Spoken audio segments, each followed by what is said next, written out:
आप सबको पता है कि 7 सितंबर से चंद्र ग्रहण लगने वाला है, लेकिन चंद्र ग्रहण का असर क्या होगा, ये हम सब कुछ और क्या करना चाहिए क्या नहीं करना चाहिए, ये सब कुछ हम जानेंगे इस पॉडकास्ट में। हमारे साथ ज्योतिषाचार्य डॉक्टर नितिशा मल्होत्रा जी हैं, बहुत स्वागत है आपका ज्योतिषाचार्य जी। और चंद्र ग्रहण क्योंकि 7 सितंबर से लग रहा है, तो सबसे पहले यही जानते हैं कि इसका असर क्या होगा। जी, सभी को राधे राधे और सभी को जय मां पिताम्बरा। देखिए, चंद्र ग्रहण है क्या? हमारे बायोलॉजिकल जो हमारा फिगर है, हमारा हार्ट दिखता है, हमारी किडनी दिखती है, हमारी हड्डियां दिखती हैं, लेकिन हमारा मन कभी नहीं देखा जा सकता, ना हमारी आत्मा कभी देखी जा सकती है। और अगर हम पूरे यूनिवर्स को देख रहे हैं तो कोई ग्रह नहीं आपको दिख सकता नंगी आंखों से, लेकिन चंद्र देवता और सूर्य देवता को आप साक्षात देख सकते हैं। तो चंद्र और सूर्य हैं क्या? सूर्य हमारी आत्मा है, चंद्र हमारा मन है, जो हमें दिखाई नहीं पड़ता है। लेकिन जब डेथ होती है तो ये साइंस भी कहता है कि कुछ मिलीग्राम हमारा वेट कम हो जाता है डेथ से कुछ मिनट पहले, 1 मिनट पहले और 1 मिनट बाद, क्योंकि हमारी आत्मा और हमारे मन का भी कुछ भार होता होगा ना। तो ये साइंस भी मानता है। दूसरा, जो सूर्य है वो हमारा पिता है और जो चंद्र है वो हमारी माता है। राजा सूर्य है और जो रानी है वो चंद्रमा है। अब इसके साथ साथ अगर हम देखें तो नीति है वो सूर्य से देखी जाती है, लेकिन जितनी भी प्रजा का मन है, डिप्रेशन है, एंजाइटी है, जल से आने वाले जितने भी दिक्कतें हो सकती है, जितने भी ऐसी आपदाएं आ सकती है, वो चंद्रमा से देखी जाती है। आप जानते हैं जब भी चंद्र ग्रहण पड़ता है या पूर्णमासी आती है तो पागल खाने में एक्टिविटीज बढ़ जाती हैं, या जल से संबंधित सुनामी आ जाती है, कुछ ना कुछ ऐसा पूर्णमासी के समय हमें देखने को मिलता है, राइट। तो चंद्र ग्रहण है क्या? जब चंद्रमा किसी पापी ग्रह के साथ जुड़ जाता है तो उसे ग्रहण लगता है। स्पेशली राहु या केतु उसे ग्रहण लगा सकते हैं। अब साइंटिफिकली हम क्या जानते हैं कि चंद्र ग्रहण तब लगता है जब सूर्य, पृथ्वी और चंद्रमा एक सीध में आ जाते हैं, तो चंद्र ग्रहण लग जाता है। उस दिन पूर्णमासी होती है। तो 7 सितंबर को पूर्णमासी लग रही है और 7 सितंबर की रात को, क्योंकि पूर्णमासी तो 7 से 8 को रहने वाली है, 7 सितंबर की रात को 9:58 से शुरू हो रहा है ग्रहण काल और 1:26 तक रहने वाला है। लेकिन जो ग्रहण की जो स्थितियां एक्टिवेट हो रही हैं वो 8:58 से शुरू होकर 2:25 तक रात्रि में रहेंगी। इसलिए जो 1:26 पे जो उनको मोक्ष मिल रहा है वो उस समय मोक्ष नहीं मिल जाएगा, वो मोक्ष मिलते मिलते 2:25 हो जाएगा अर्धरात्रि। इसलिए जो ग्रहण है ये भारत पर और कई देशों पर अपना असर दिखाने वाला है। और भारत पर क्या इसका असर क्या पड़ेगा? अब हमने देखा कि हिमाचल प्रदेश, उत्तराखंड का क्या हाल है जी, जल से संबंधित क्या क्या आपदाएं वहां पे आई हुई हैं। आयुषी जी, अब हम देखेंगे कि दक्षिण भारत जो समुद्र, श्रुति जी सॉरी, अब यहाँ पे कट कर सॉरी श्रुति जी, अब हम देखेंगे जो समुद्री क्षेत्र है, जितना आपका बॉम्बे है या तमिलनाडु है, ऐसे क्षेत्र जहाँ पे स्पेशल समुद्र है, जहाँ पे वहाँ पे बहुत बड़ी आपदा आने वाली है, क्योंकि आपका जल एलिमेंट पूरी तरह से एक्टिवेट हो रहा है। और ये जल एलिमेंट हम लोग जैसे जहाँ पे नदियाँ हैं, अब दिल्ली में भी आप देखिए जमुना नदी का स्तर बढ़ा हुआ है, या जहाँ जहाँ नदियाँ है श्रुति जी, वहाँ पे भी हमें देखने को मिलेगा। अब क्योंकि चंद्र ग्रहण लग रहा है तो ये भी हम जान लेते हैं असर के बाद कि इसमें क्या करना चाहिए और क्या नहीं करना चाहिए। देखिए, चंद्रमा हमारा मन है। पहले तो मैं लोगों को कहूँगी इस समय आप निराश मत होइए। अगर आपके साथ कोई भी ऐसी सर्कमस्टांसेस, कोई भी चीज़ ऐसी हुई है जिससे आप निराश हैं या आप दुखी हैं, तो प्लीज़ इसको थोड़ा सा निगेटिव एनर्जी को रिमूव करते हुए जो हिमालयन सॉल्ट है उससे स्नान करना शुरू करिए। मैं तो कहती हूँ जो लोग एंजाइटी, डिप्रेशन का शिकार रहते हैं, जिनकी मानसिक स्थिति मजबूत नहीं है, वो कई दिन लगातार हिमालयन सॉल्ट से नहाएं। और ग्रहण के बाद आपकी जितनी अंगूठियां हैं, जितनी मालाएं हैं, जो भी चीज़ आप पहनते हैं, उन चीज़ों को भी शुद्ध करिए। अगर आप गोल्ड की चीज़ें पहन रहे हैं, गोल्ड की चीज़ें देखिए जो लॉकर में है उन पे ग्रहण का असर नहीं होगा, क्योंकि वो एक जगह बंद पड़ी है। अच्छा। लेकिन जो चीज़ें पहनी जा रही हैं उस पे उसका असर होगा, इसलिए उनको भी गंगा जल से धोना बिल्कुल भी ना भूलें। इस बात का ध्यान रखें। लोग तुलसी दल डाल देते हैं भोजन में, भोजन नहीं करते हैं, सब कर लेते हैं, लेकिन जो चीज़ हमने पहनी हुई है, हमारी घड़ी है, घड़ी हमारा समय बताती है, ज्वेलरी हमें गुरु ग्रह को, चंद्र ग्रह को स्ट्रॉन्ग करती है, क्योंकि स्त्रियां या पुरुष सबसे ज्यादा गोल्ड पहनते हैं। तो आपको वो जो आभूषण है आपके, उसको भी शुद्ध करना जरूरी है। देखिए कपड़े तो हम धो के ही पहनेंगे, है ना, और जो कपड़े हमारी अलमीराज में, वहां तक ग्रहण का असर नहीं जाएगा। इसलिए जो आपने पहना है उसको धोना बहुत जरूरी है, तो गंगा जल से शुद्ध करना बिल्कुल ना भूलें। दूसरी बात, चंद्र ग्रहण का जो सूतक काल रहता है वो 9 घंटे पहले से आरंभ हो जाता है, जो 12:57 से दोपहर से आरंभ हो रहा है। इसलिए मंदिर के जो पट हैं, जो मंदिर के पर्दे हैं, वो 12:57 से लग जाएंगे जी। तो मंदिर आप दर्शन नहीं कर सकते हैं।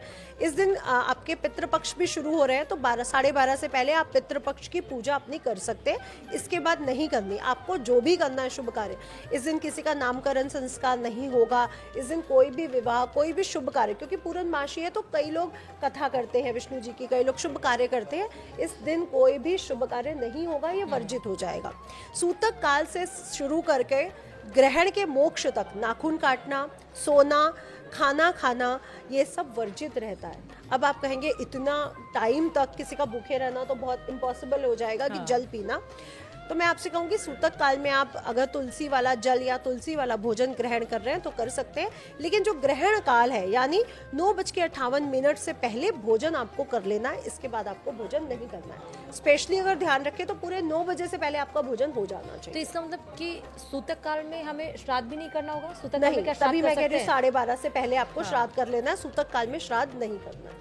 जी, आपने बिल्कुल सही कहा। अब हमें इसमें सावधानियां क्या बरतनी चाहिए? ये भी बहुत अच्छा क्वेश्चन है, क्योंकि गर्भवती स्त्रियों के लिए तो सावधानी है। आपकी सास के द्वारा या माता के द्वारा जो भी चीज़ें बोली जाती है, जैसे कुंडी नहीं लगाई जाती है, किसी चीज़ को बंद या लॉक नहीं किया जाता है, माचिस नहीं जलाई जाती है, चाकू से कुछ काटा या पीटा नहीं जाता है, कैंची नहीं चलाई जाती, सुई धागे का प्रयोग नहीं किया जाता। तो जो भी आपके घर के रिचुअल है उनको वो करिए। अब आप कहेंगे इसका लॉजिक क्या है? जी, ये क्यों नहीं किया जा सकता? आप एक गर्भ को धारण किए, गर्भ जो धारण किए जो स्त्री है वो एक पोर्टल है, जिस समय एक जन्म होने वाला है, ये एक जगह है जहाँ से वो आत्मा जन्म लेगी।